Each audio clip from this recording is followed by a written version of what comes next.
Pornography আইনে দায়ের করা মামলায় আটক হলেন মাওলানা মিরাজ আহমেদ।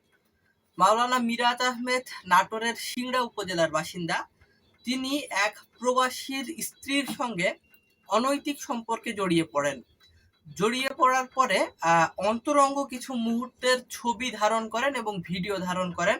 এক পর্যায়ে সেই প্রবাসীর স্ত্রীকে তিনি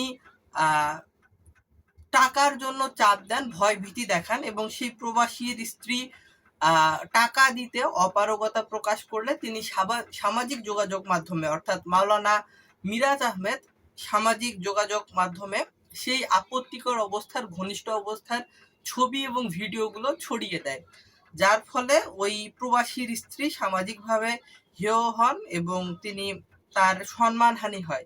এমত অবস্থায় সেই নারী নাটোরের সিংড়া থানায় একটি মামলা দায়ের করেন, পর্নোগ্রাফি আইনে একটি মামলা দায়ের করেন এবং তার দায়ের করা মামলার ভিত্তিতে নাটোরের সিংড়া থানা পুলিশ অভিযান পরিচালনার মাধ্যমে মাওলানা মিরাজ আহমেদকে তার নিজ পৈতৃক নিবাস থেকে আজ সকালে আটক করে এবং আটকের পর তার ব্যবহৃত ব্যক্তিগত মোবাইল ফোন এবং অন্যান্য ইলেকট্রনিক ডিভাইস যেগুলো ছিল সেগুলো পুলিশ নিজেদের হেফাজতে নেয়, জব্দ করে এবং সেগুলোতে তল্লাশি চালায়, খতিয়ে দেখে সেখানে আপত্তিকর ছবি এবং ভিডিও তারা পেয়েছে বলে দাবি করেছে পুলিশ। এবং এই বিষয়টি একটি তদন্তাধীন বিষয় এবং এই বিষয়ে আইনানুগ পরবর্তী